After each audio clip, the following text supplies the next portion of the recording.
La photographie de rue, c'est l'un des courants artistiques les plus influents du XXe siècle.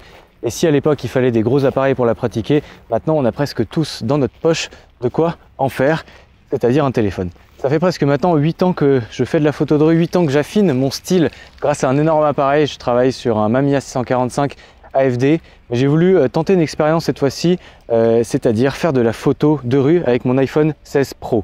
Alors on fera un peu des deux, on fera un peu de la photo de rue avec l'iPhone, on fera aussi un peu de la photo de rue avec la Mamiya. Le but de cette vidéo, c'est vous montrer comment vous pouvez faire de la photo de rue et on s'inspirera aussi des plus grands photographes de rue pour mieux comprendre comment la pratiquer.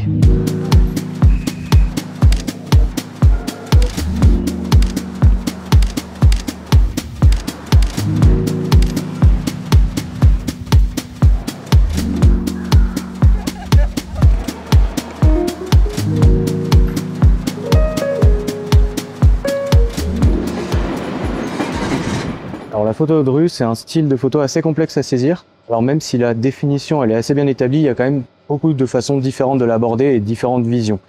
À l'inverse d'un style photographique comme le photojournalisme qui va vraiment utiliser la photo comme documentation, ou alors comme le portrait qui va utiliser des personnes dans un cadre maîtrisé, la photo de rue va juste essayer de saisir des instants sans vraiment de but prédéfini. Alors la photo de rue, c'est avant tout capter des instants, des scènes, des situations dans l'espace urbain, c'est-à-dire là où l'humain vit. Elle peut être crue, parfois poétique, parfois même abstraite, tant qu'elle représente l'impact de l'humain sur son environnement, qui on sait est assez extrême. L'histoire de la photo de rue, elle est intimement liée à l'histoire de la photo en général, puisqu'elles ont presque débuté en même temps. Dès les débuts de la photo, on s'est rendu compte que la photo avait un pouvoir énorme de documentation. Alors si elle était toujours un peu influencée par les règles strictes des beaux-arts, il y a eu des pionniers comme Charles Marville et Eugène Hadguet qui ont commencé à l'utiliser à son plein potentiel. Charles Marville, lui, a été missionné dès 1850 pour documenter Paris avant les travaux d'Haussmann. Alors en soi, il lui suffisait juste de prendre des bâtiments en photo, mais il a quand même décidé d'intégrer par moments des silhouettes dans ses photos. Eugène Hadguet, lui, a poussé le concept un peu plus loin en mettant les sujets au centre de ses photos et en documentant la vie de tous les jours à Paris. Il aura une influence assez énorme sur l'histoire de la photo de rue. C'est à partir de 1900 que l'on rentre dans les grands noms de la photographie de rue, et dont principalement celui qui en est presque le père, Henri Cartier-Bresson. Henri Cartier-Bresson, au-delà d'être un photographe accompli qui a fait de magnifiques images, a aussi conceptualisé certains aspects de la photo de rue avec principalement le concept d'instant décisif. L'instant décisif, c'est quand dans une image, tout converge. Les éléments, le timing, la lumière, le cadrage, tous ces éléments se mélangent pour former une image.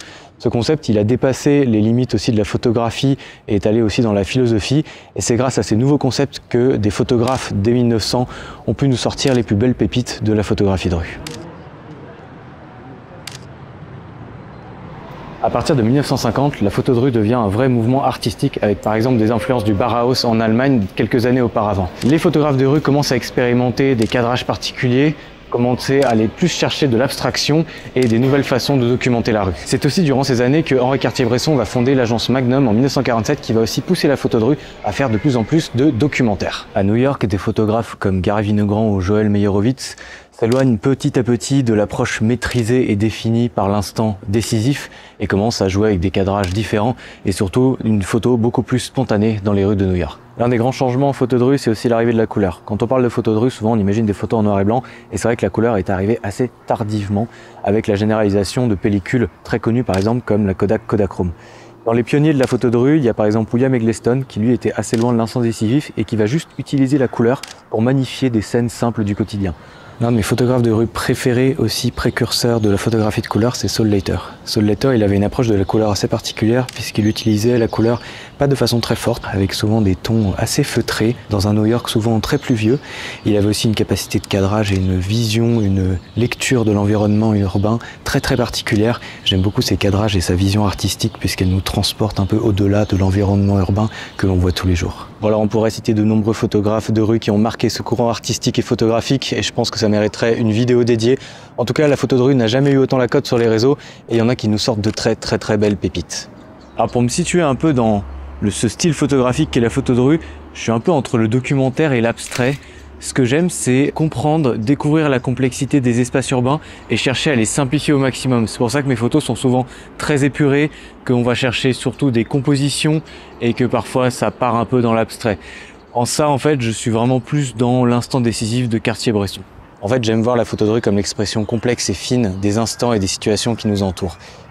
C'est un peu thérapeutique. Je pense qu'aujourd'hui, on a tous la capacité de le faire puisqu'on a tous un téléphone dans la poche. Et cette vidéo, l'idée, c'est de pouvoir vous donner quelques outils, quelques idées pour pouvoir débuter. Et vous allez voir, la photo de rue, c'est presque quelque chose de thérapeutique.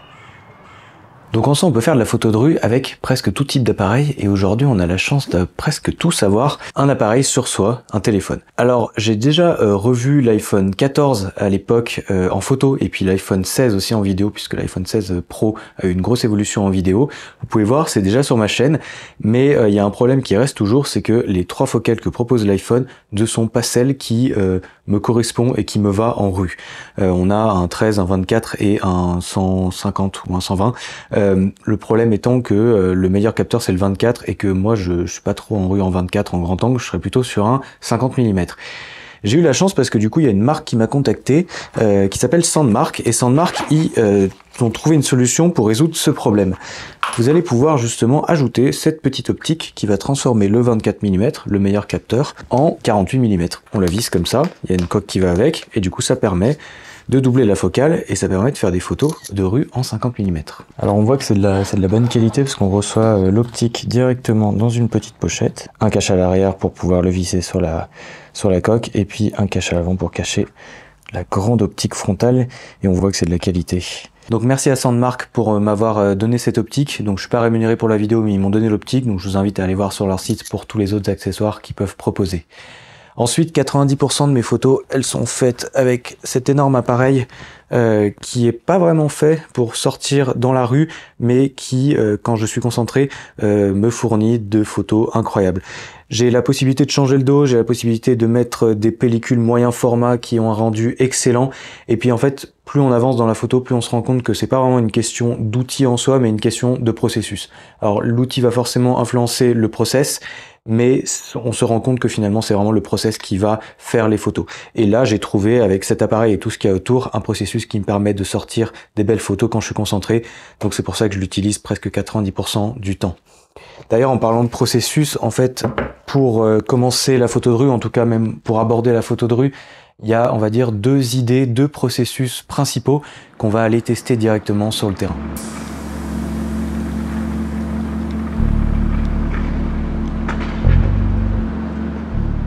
Alors quand j'ai débuté la photo de rue, en fait, je m'y connaissais pas trop. Je me suis intéressé un peu à son histoire, comme on a pu le faire au début de la vidéo, essayer de comprendre un peu comment ça se faisait.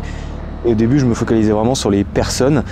Et du coup, je me suis rendu compte que déjà, c'était une approche déjà difficile pour commencer la photo de rue. Et puis surtout, c'était pas une approche qui me plaisait vraiment et qui me correspondait. C'est alors que je suis tombé dans une approche bien plus satisfaisante pour moi. Je l'appelle l'analyse et la patience. C'est une approche intéressante parce que finalement, ça nous permet rapidement et facilement, on va dire, d'entraîner sa capacité d'analyse et de compréhension de l'environnement. En fait, ça se passe comme ça. Ça veut dire que je me balade, j'arrive, je vois une scène, comme celle-ci par exemple, et furtivement, je vais peut-être voir quelques éléments autour de moi qui vont me marquer. Et que je vais pas forcément comprendre dès le début, mais du coup, je vais prendre le temps de patienter quelques dizaines de minutes pour essayer d'analyser et de recomprendre ce que j'ai vu pour pouvoir en sortir une image. Par exemple, là, autour, qu'est-ce que j'ai vu? Alors c'est un endroit que je connais déjà bien, donc j'ai déjà une bonne compréhension de comment ça fonctionne. Mais là, ce qui se passe et que j'ai découvert récemment, c'est par exemple les ombres. Ici, en hiver, on a le soleil qui est relativement bas, comme partout en hiver, et les ombres se projettent sur les murs, et là, on a ce mur qui est très réfléchissant, très blanc. Et donc, quand les gens y passent, normalement, on voit leurs ombres qui se projettent, et je pensais peut-être faire une photo un peu plus abstraite. On a juste peut-être une silhouette qui se projette, une ombre. Là-bas, on a ces escaliers qui sont intéressants parce qu'on a une construction assez brutaliste. Finalement, il n'y a que du béton et finalement, on a juste des plans qui se mélangent. Donc, on a quelque chose d'assez graphique. Ça aussi, je pense que s'il y a quelqu'un qui passe, je vais essayer de faire quelque chose. Après, ce qui est intéressant ici aussi, c'est la lumière parce qu'on a ces gros bâtiments qui projettent des ombres et du coup, on peut avoir par exemple une personne éclairée avec un fond sombre ou alors inversement, une silhouette avec un fond lumineux et ce béton très prépondérant ici. Donc voilà, en quelques temps, j'ai un peu analysé et là, je pense que je vais juste patienter pour essayer d'avoir une scène. Je pense plutôt celle de l'ombre ici. J'ai vu pas mal de gens passer, donc je sais que ça peut se reproduire et donc je pourrais la saisir un moment. Après, ça ne veut pas dire que je l'ai entièrement comprise, mais j'ai à peu près vu comment ça fonctionnait.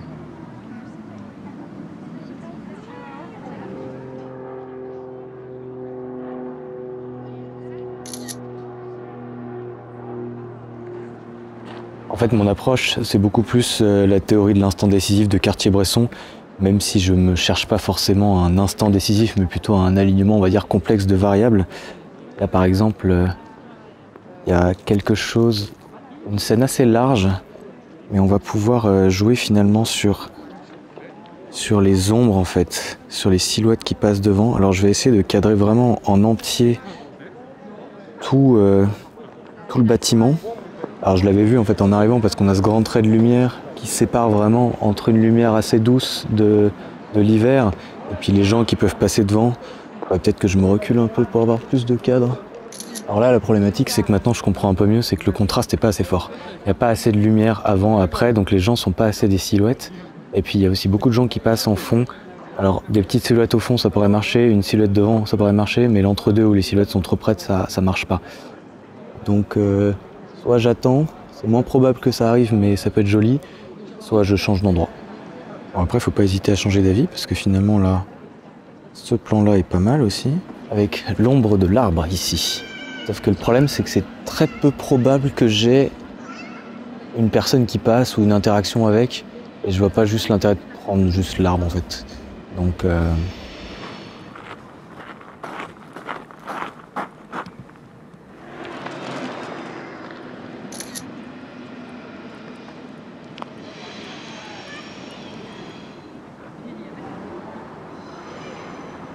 là, on a un phénomène que j'apprécie tout particulièrement, ce sont les reflets. Je sais pas si j'étais dedans là. Voilà, il est là. Ah, il est assez puissant quand même. Ça, c'est le genre de choses que j'aime beaucoup parce que ça magnifie un endroit, un lieu, parce que ça arrive à un certain moment de la journée, ça crée une structure de lumière qui est complètement différente.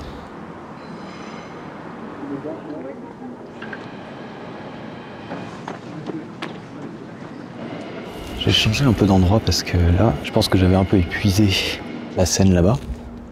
Mais là, je suis revenu à une scène que je connais. En fait, ce qui est intéressant aussi, c'est qu'au-delà de rester, par exemple, 20 minutes dans un endroit, si on peut revenir régulièrement au même endroit. Celui-là, je l'ai fait il y a 2 mois, et en fait, il se trouve que même en 2 mois, le soleil et la lumière ne sont pas pareils. Alors, on est plus dans l'hiver. Du coup, je comprends de plus en plus cet endroit. Je pense que j'avais fait des photos sympas la dernière fois, mais là, je peux peut-être essayer quelque chose avec l'iPhone.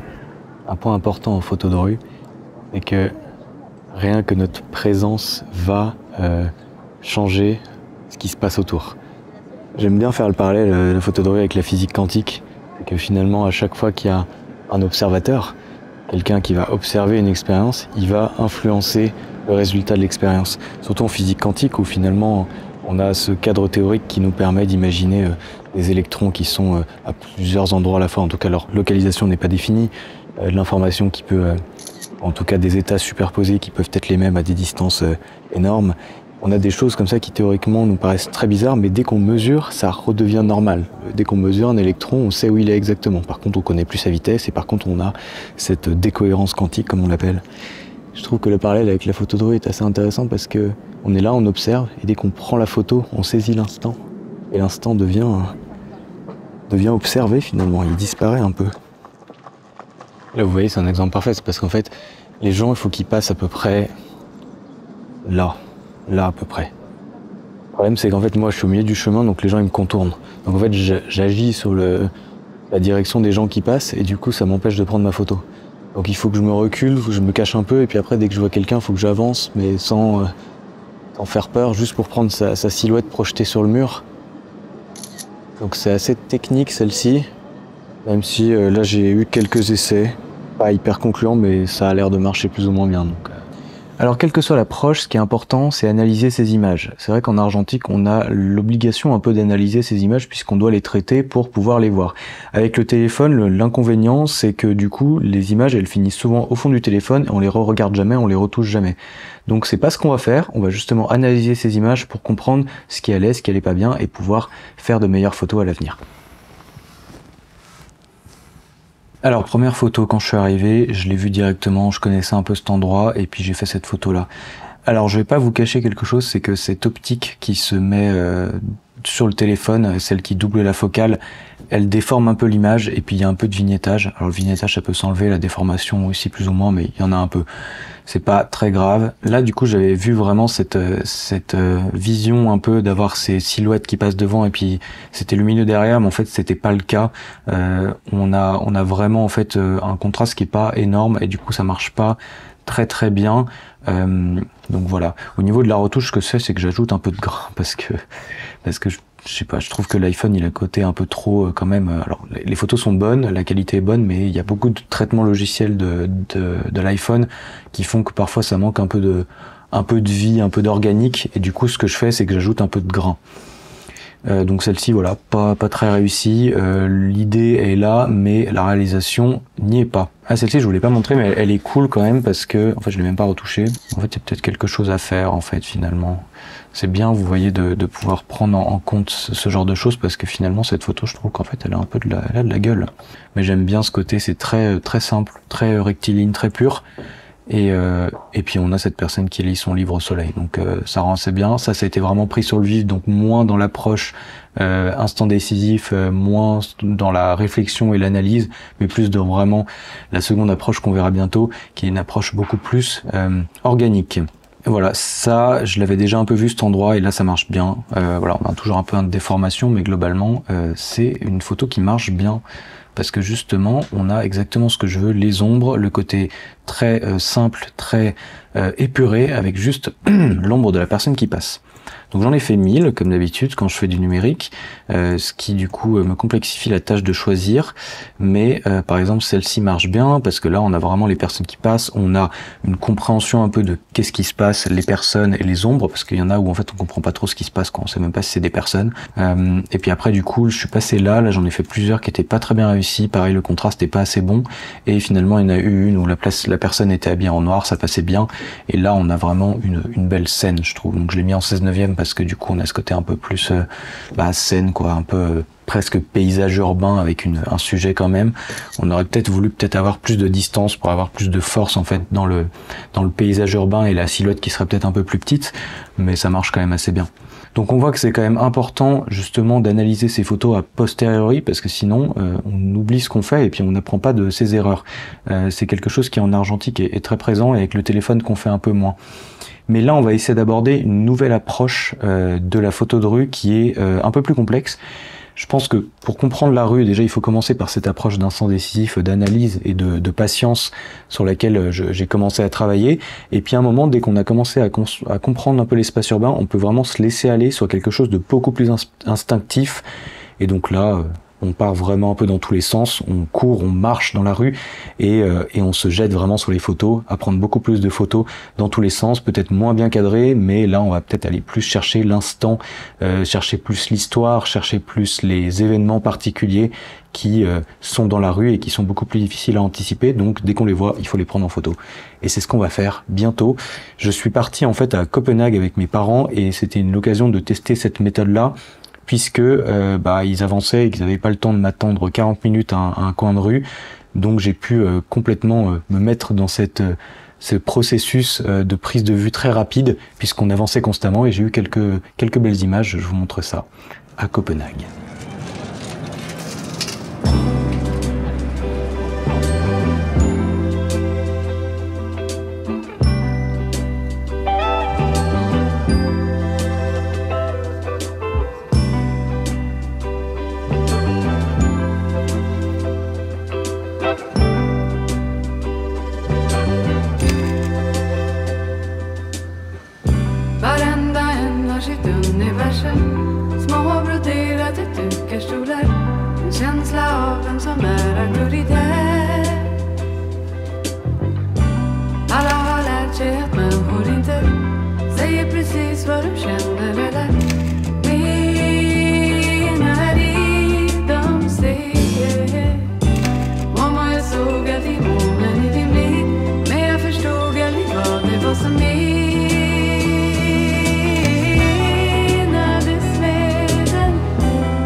approche de la photo de rue assez satisfaisante car vu qu'elle est intuitive, elle peut produire des résultats étonnants que l'on n'a pas forcément vus et intégrés consciemment.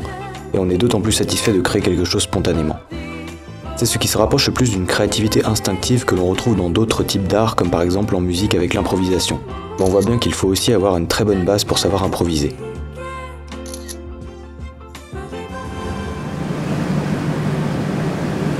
Alors souvent je fais des allers-retours entre ces deux approches, l'une pour explorer mes intuitions et développer ma sensibilité instinctive, et l'autre pour comprendre et intégrer ces apprentissages.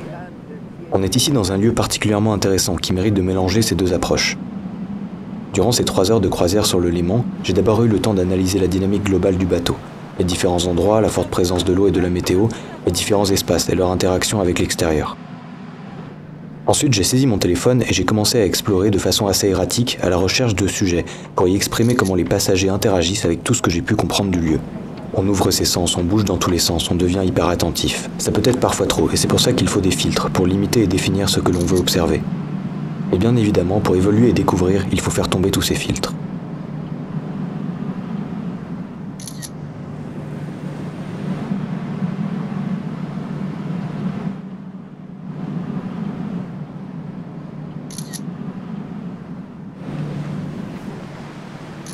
Mais repartons sur les terres fermes pour expérimenter encore avec ces deux approches.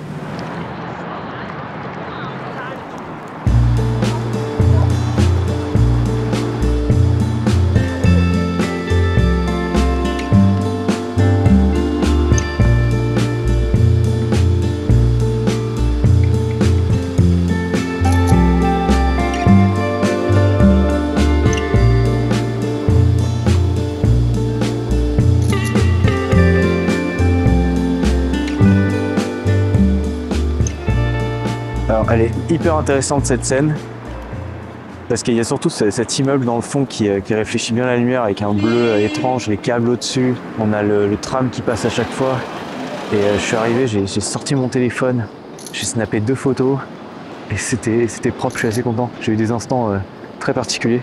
Là je vais quand même en faire avec mon Mamiya parce que là ça mérite quand même qu'on sorte le gros appareil. J'adore là. Là, c'est un mix, vous voyez, j'ai abordé la scène comme étant plutôt quelque chose de très instinctif, j'ai remarqué quelque chose et je prends une photo. Et là, je passe plutôt dans l'analyse et la patience, de nouveau. Bon, avec l'argentique, ça me demande de faire plus attention quand même. Et là, je suis beaucoup plus concentré. Il y a des photos que j'aurais pu prendre, mais que je n'ai pas prises. Ce qui n'est pas grave, je prendrai la bonne.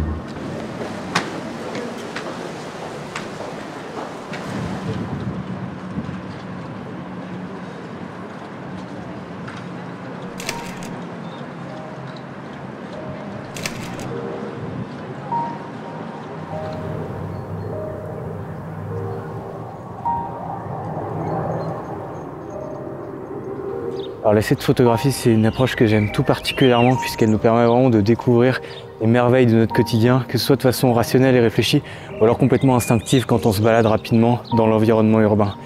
J'espère que cette vidéo elle vous aura motivé à essayer, elle vous aura peut-être titillé un peu votre regard pour aller chercher ce que vous pouvez voir dans votre environnement de tous les jours. Et puis surtout, n'hésitez pas à aller voir les autres vidéos, j'en ai beaucoup des comme ça. Merci beaucoup et puis à la prochaine. Je passe par là. Oh.